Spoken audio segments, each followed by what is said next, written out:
상쾌한 아침 원주에서 출발합니다.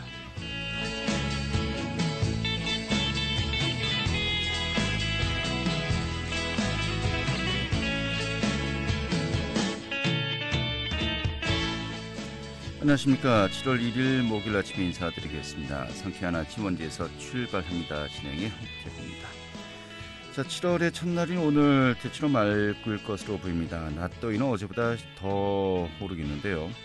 오늘 지역의 한낮 기온 30도까지 오르겠습니다. 또 습도도 높아서 체감온도 더욱 높을 것으로 예상되는데요. 한마디로 후텁지근한 그런 하루가 될 것 같습니다. 또 더위 먹지 않도록 건강관리도 잘 하셔야 되겠고요. 오늘 대기의 질은 대체로 무난하고 또 미세먼지 농도, 오존 농도도 좋은 상태를 보이겠습니다.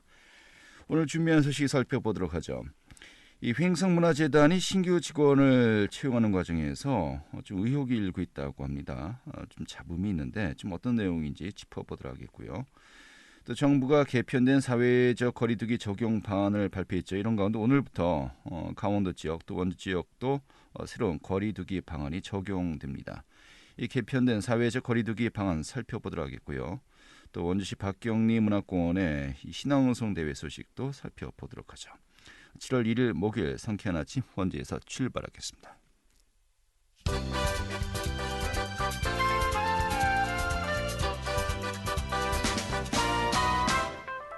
오늘의 주요 뉴스입니다. 원주 정밀 1호 산업의 규제 자유특구 지정 여부가 오늘 최종 결정됩니다. 규제 자유특구 위원회는 오늘 신규 규제 자유특구 지정과 관련된 최종 심의를 실시할 예정이라고 밝혔습니다. 이 규제 자유특구로 지정되면 인체 유래물 정보의 2차 활용, 또 영상 정보의 데이터화 등 현행법상의 규제를 피할 수 있는 국내 유일의 특례가 적용되는 것입니다. 오늘부터 새로운 사회적 거리두기 개편안이 적용됩니다. 이에 따라서 원주 등에선 8인까지 만남을 가질 수 있고 이 춘천을 제외한 다른 15개 시군에선 집합 금지가 모두 해제됩니다. 한편 도내 지자체는 집단 감염을 우려해서 방역 점검에 나섰습니다. 오늘부터 자치경찰제가 전면 시행되는 가운데 강원도 자치경찰위원회가 시군 지자체와 업무 연계를 추진하겠다고 밝혔습니다. 실질적으로 공공시설 관리를 맡는 곳은 시군인 만큼 적극적으로 의사소통하겠다는 방침을 밝혔습니다. 오늘의 주요 뉴스였습니다.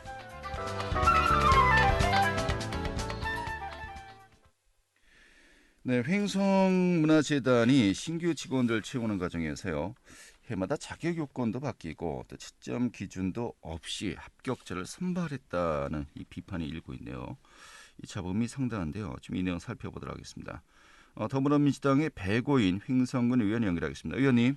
네, 안녕하십니까. 배고인입니다. 네, 반갑습니다. 네. 자, 횡성문화재단이 신규 직원을 채용하는 과정에서 좀 이 기준에 어긋난다 이런 지적이 일고 있는데 먼저 그 횡성문화재단 신규 채용 현황이 어떻습니까? 네, 그 횡성문화재단이요. 2017년도에 처음 설립이 됐습니다. 네. 그래서 첫 해는 팀장 1명, 그리고 팀원 3명을 뽑았고요. 그 이후로 2019년에 팀원 1명, 그리고 2020년에는 팀원 2명, 그리고 올해는 팀원 1명 이렇게 채용을 했습니다. 네. 그럼 팀장 1명, 팀원 모두 7명인 겁니까? 네, 근데 팀원 같은 경우는 예. 그중에 이제 퇴사하신 분도 있습니다. 그래서 현재 현원은 4명이 남아 있습니다. 현원 4명 이렇게 많지는 않군요, 인원이. 네네. 예. 자, 그런데 7명을 채용했다가 그중에 이제 또 일부가 그만두긴 했습니다만은 2017년부터 직원들을 채용한 거 아니겠습니까? 네. 그 과정에서 해마다 자격 요건이 바뀌었다라고 하는데 이건 뭐 어떤 내용입니까?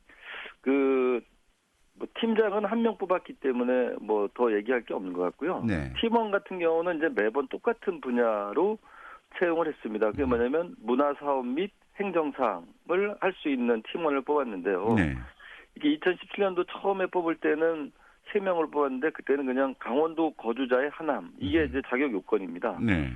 근데 이게 2019년도에 바뀌는데요. 이거는 그 지역 제한이 강원도에서 횡성군으로 바뀝니다. 그리고 네. 특별한 뭐 무슨 자격 조건이 있는 게 아니고, 그러니까 이거는 이제 지역 제한만 강원도에서 횡성군으로 바뀌게 되고요. 네.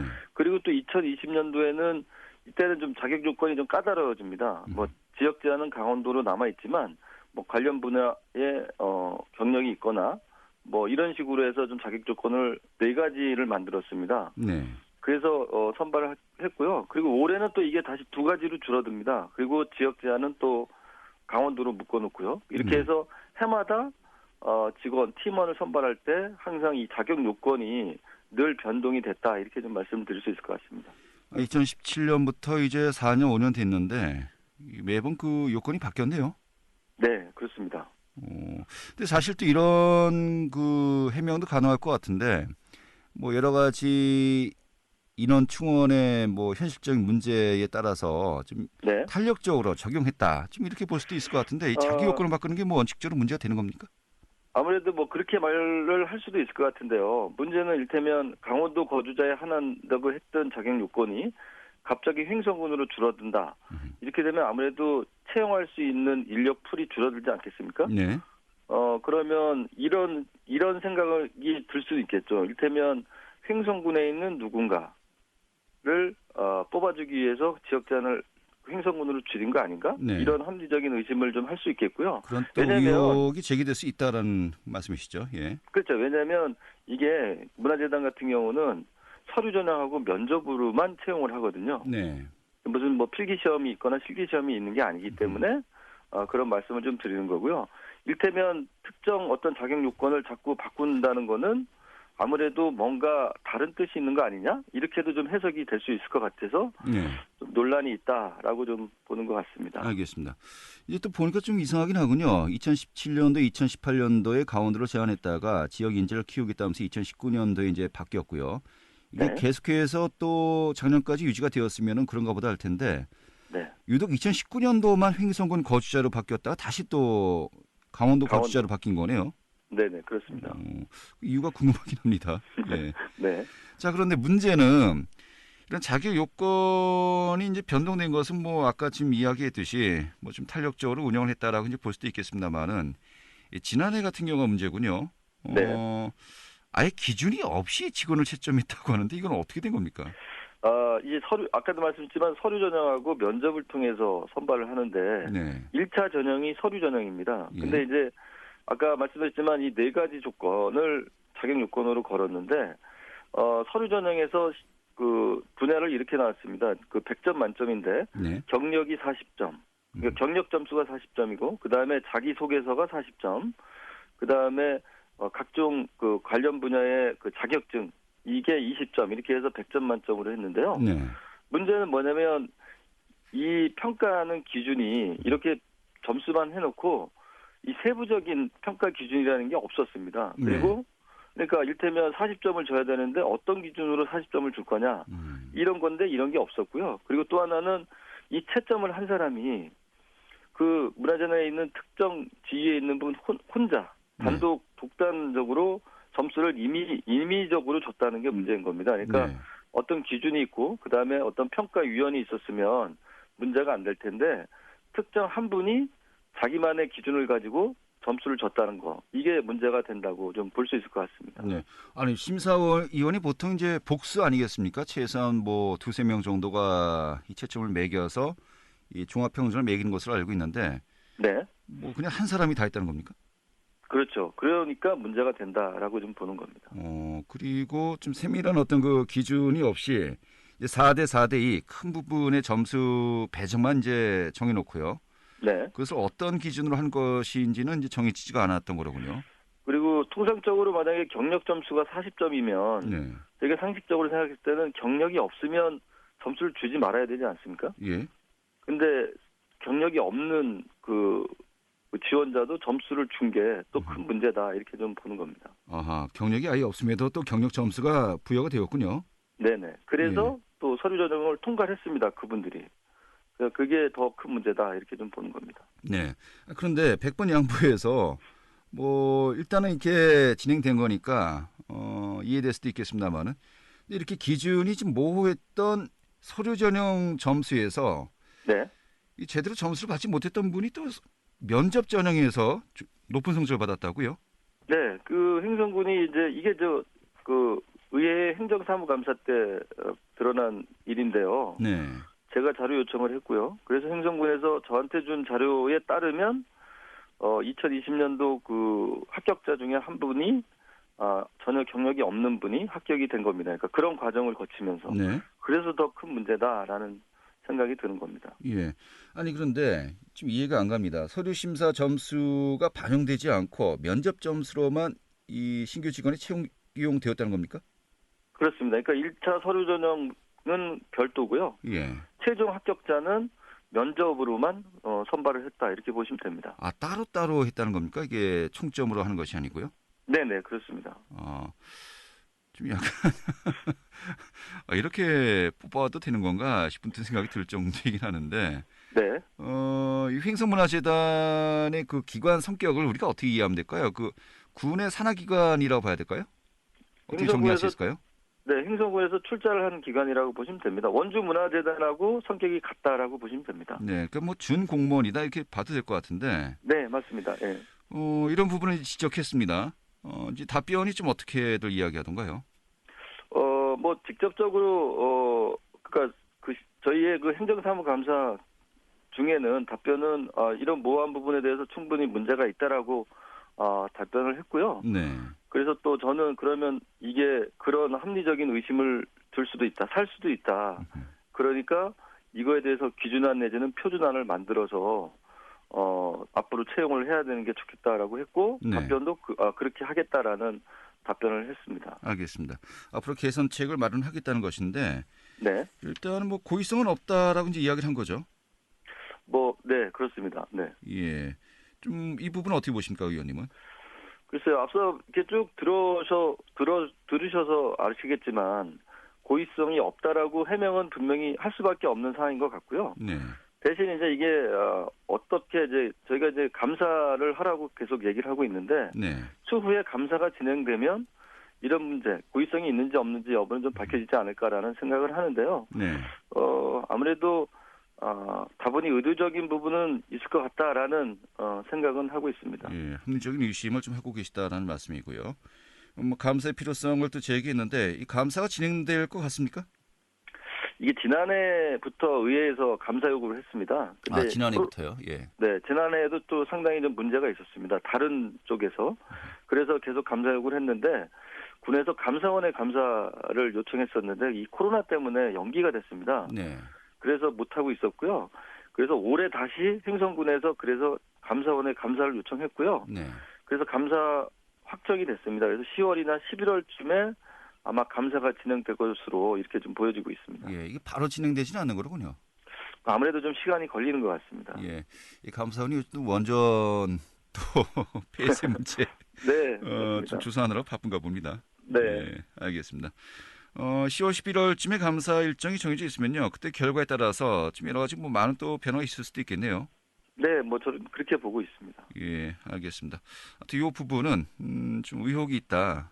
상당히 좀 여러 가지 많은 그 문제가 있다라는 것을 좀 정리하고요. 좀 합리적인 네. 의심이 든다는 정도로 제가 이제 정리하고 좀 네. 감사 결과도 지켜봐야 되겠네요. 네, 알겠습니다. 될 것 같습니다. 아무튼 감사 결과는 뭐 과거의 일을 우리가 이제 보자는 거 아니겠습니까? 네. 향후에 또 인사 정책을 어떻게 할 것인가 이 개선책은 바로 또 머리를 맞대고 좀 논의를 해야 되겠습니다. 아무래도 지금 여기 재단에 그 사무국장이나 이런 분들이 공무원이 파견이 나가 있습니다. 예. 그래서 그러니까 팀원들은 따로 뽑았지만 또 파견 나가 있는 공무원들이 있거든요. 그래서 제가 지적했던 부분은 공무원들이 나가서 근무를 하는 이유 중에 하나가 이런 것들을 잘하라라는 이유거든요. 네. 근데 이런 것들이 잘 안 되고 있기 때문에 문제다라고 했고요. 그 공무원을 선발하듯이 채용 기준을 똑같이 만들어서, 그러니까 표준화를 만들어서 하면 이렇게 논란이 될 소지가 없거든요. 네. 근데 그런 것들을 안 하고 있기 때문에 문제가 된다라고 했습니다. 그래서 그런 부분은 앞으로 행정군하고 파견 나가 있는 공무원들이 머리를 맞대고 고민을 해야 되지 않겠나라는 생각은 듭니다. 알겠습니다. 뭐 고의는 아니었다 하더라도 요즘 또 시대의 화두가 공정이라는 이 화두가 정말 많은 분들에게 인식되고 있지 않습니까? 네. 과연 공정했나라고 이제 봤을 때 이런 그 의심의 여지가 있다라고 한다면요 분명히 빠른 또 개선이 필요할 것 같습니다. 네, 알겠습니다. 이렇게 정리하죠. 고맙습니다. 네, 감사합니다. 네, 더불어민주당의 배고인 횡성군 의원이었습니다.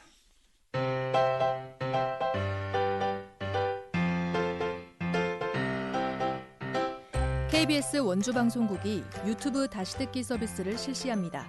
매일 아침 강원 영서남부권의 뉴스와 정보를 전해드리는 상쾌한 아침 원주에서 출발합니다는 KBS 원주라디오 유튜브 채널을 통해 다시 들을 수 있습니다.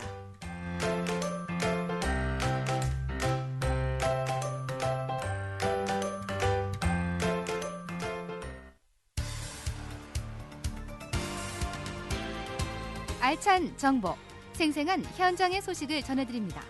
리포터 현장.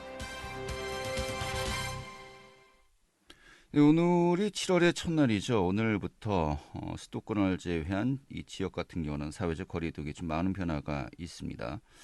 수도권은 현재 또 이제 확진 환자가 증가세를 보이면서 일단은 현재 유지되고 있던 사회적 거리두기가 어느 정도 기간 더 갈 것으로 보이는데요. 일단 원주를 비롯한 강원도 지역 전반적으로 좀 어떤지 살펴보도록 하겠습니다. 김한 리포터 자리했습니다. 어서 오시죠. 네, 안녕하세요. 네. 자, 일단 전반적인 코로나 상황, 또 원주시 상황 좀 어떤지 살펴볼까요? 네, 6월 31일 기준으로 했을 때 전국 코로나 신규 확진자의 수는 794명으로 누적 확진자 수 15만 6,961명이라고 중앙방역대책본부는 밝혔습니다. 지난 28일보다 200명이 늘어난 것인데요. 백신의 효과인지는 모르겠으나 확진자가 잠시 줄어드는가 싶더니 근래에 들어 변이 바이러스의 영향으로 다시 확진자가 급격하게 늘어나기 시작한 것입니다. 794명이라는 확진자의 수는 4차 대유행이 진행되며 797명이라는 확진자가 나왔던 지난 4월 23일 이후에 68일 만에 최다 기록을 쓴 것이라고 하는데요. 주목할 만한 점은 이 중에서 77%에 해당하는 숫자인 615명의 확진자가 서울 경기권에서 발생했다는 점입니다. 따라서 수도권은 거리두기 단계 하향 조정이 일주일 보류되었습니다. 원주시의 확진자를 살펴보자면 최근 5일간 총 12명이 확진되었는데요. 지난 수요일에는 확진자가 0명으로서 잠시나마 안정적인 분위기로 들어섰습니다. 이에 따라서 원주시는 7월 1일부터 14일까지 2주간 사회적 거리두기 2단계를 1단계로 하향 조정하고 확진자 확산세를 고려해서 연장 여부를 결정할 방침이라고 합니다. 네. 자, 일단 거리두기 단계가 변하면서 좀 바뀌는 부분도 많은 것 같은데 좀 어떤 것들이 있죠? 네, 가장 큰 변화는 사적 모임 가능 인원의 확대입니다. 기존에 4명까지 모임이 가능했던 것이 8명까지 모임이 가능하게 되고요. 접종자는 집합 가능 인원에서 포함이 되질 않습니다. 또 백신 접종자에 한해서 실외에서 마스크를 쓰지 않아도 되고요. 종교시설에서 확진자가 끊임없이 나오고 있는 것을 고려해서 종교시설 주간 모임은 여전히 금지입니다. 또 노래방이나 목욕장업, 실내 체육시설 등의 운영시간 제한이 없어짐에 따라 소상공인들의 무거웠던 한숨이 조금은 가벼워질 것으로 예상이 됩니다. 자세한 이야기 원주시 안전총괄과 김재덕 팀장의 목소리로 듣겠습니다.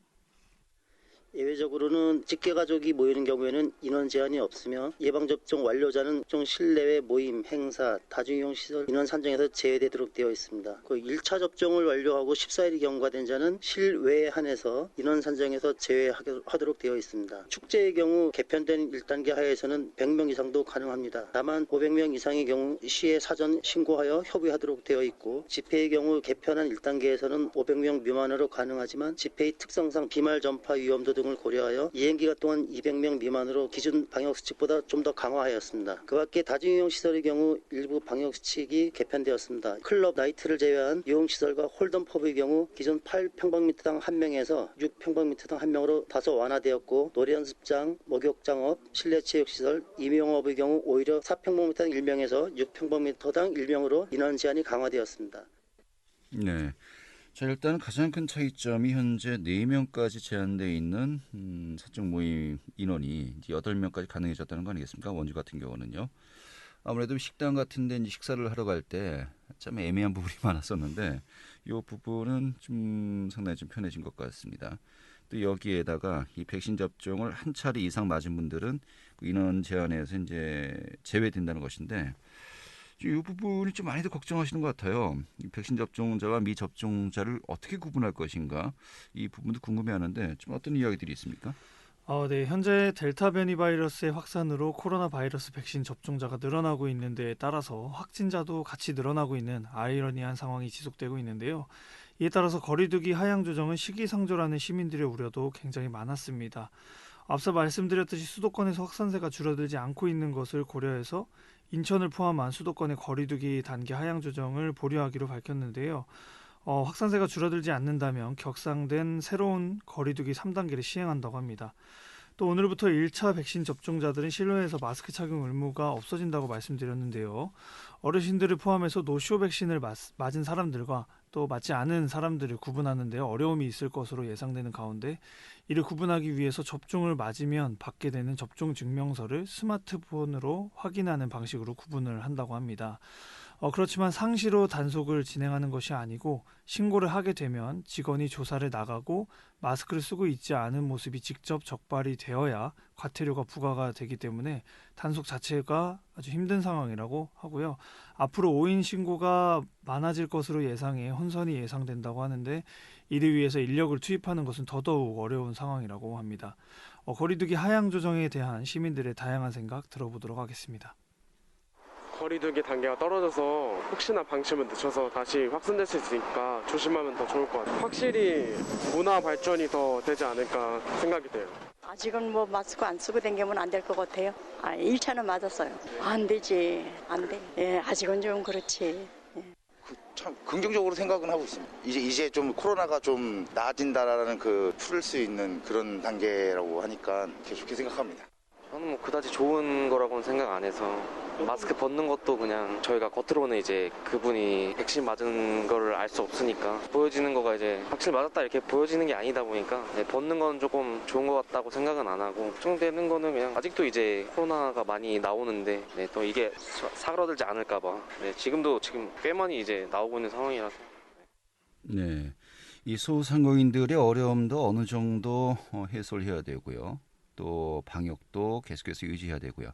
이 두 마리 토끼를 잡기 위한 이 접점이 항상 이제 고민 끝에 내려지는 거 아니겠습니까? 그 접점, 좀 많은 분들이 이해하기 힘든다고 하는 부분도 있겠습니다만은 어떻게 보면 지금 현재 그 가장 그 시기에 최선의 방안을 또 찾아 나가고 있는 것이 아닌가 싶습니다. 또 일단 야외에서 백신을 한 차례 이상 맞은 분들은 안 써도 된다고 하지만은 뭐 정말 인적이 없는 곳에서는 또 그렇게 하시고요. 또 사람이 많은 곳에서는 마스크를 쓰시고 정말 또 개인의 그 방역 그런 또 의식이 또 중요할 것 같습니다. 네, 중대본에 따르면 현재 대부분의 확진자가 20, 30대의 청장년층들이 감염자 증가를 견인하고 있다고 밝혔는데요. 경제적인 상황이 조금은 숨통이 트이고 무더운 여름을 맞이하면서 마스크 미착용에 대한 것도 반가운 소식일 수 있지만요. 단속의 어려움이나 변이 바이러스 확산세가 줄어들지 않고 있는 것을 고려해서 개인이 경각심을 갖고 방역수칙을 준수해야 할 것 같습니다. 김재덕 팀장은 체계 개편으로 방역 긴장의 완화가 걱정되는 것은 사실이라며 당분간 불필요한 회식이나 모임을 자제하시고 확산세가 진정되기 전에는 수도권 방문이나 접촉을 최소화해달라고 말했습니다. 네, 알겠습니다. 정리 아주 잘 들었습니다. 감사합니다. 네, 김한 리포터였습니다.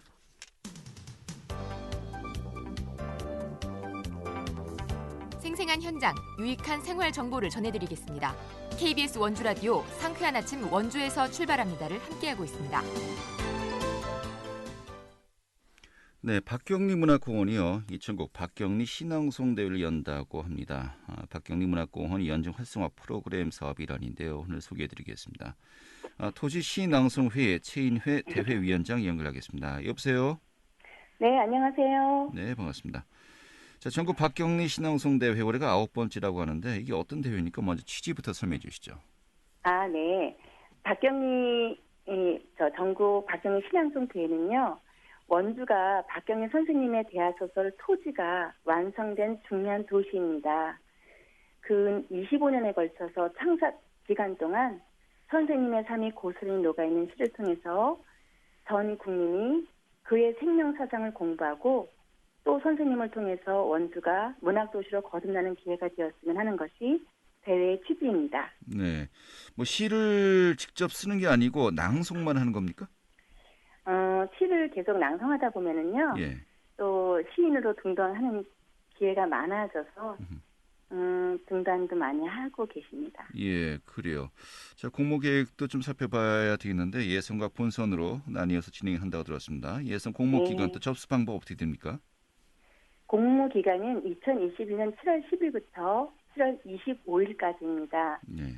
참가자가 낭송할 자유시 한 편과 유고시집 버리고 갈 것만 남아서 참 홀가분하다 유튜브에서 선택한 시를 배경음악 없이 녹음된 파일을 이메일로 접수하시면 됩니다. 네, 그래서 이제 본선 진출자가 이제 정해지는 거로군요. 네. 예, 그렇다면은 몇 분 정도가 본선에 올라가는 겁니까? 저희가 70명 정도를 예상을 하고 있는데 매년 보면 더 많이 되어 있어요. 그래서 정오로 딱 끊어서 70명으로 조금 그때까지 해서 좀 초과되는 분은 어쩔 수 없고요. 네. 70명을 기준으로 하고 있습니다. 그래서 15등까지 그 예선을 뽑아서 본선에 진출되고 있습니다. 네, 그렇군요. 그러니까 본선에는 15분이 참여하는 겁니까? 네네. 예. 자, 그럼 심사 기준이라든지 이런 부분도 중요한데요. 목소리 톤도 중요할 것이고 여러 가지 발음 같은 것도 이제 보지 않겠습니까? 좀 어떻게 정해지는 겁니까? 심사 기준은 이제 딴 대회와 마찬가지로 첫 번째가 시 선택과 이해, 그리고 시의 감성, 연출 능력을 보고요. 다음에 가장 중요한 발성, 발음, 호흡, 그리고 전체적인 무대 매너를 봅니다. 네.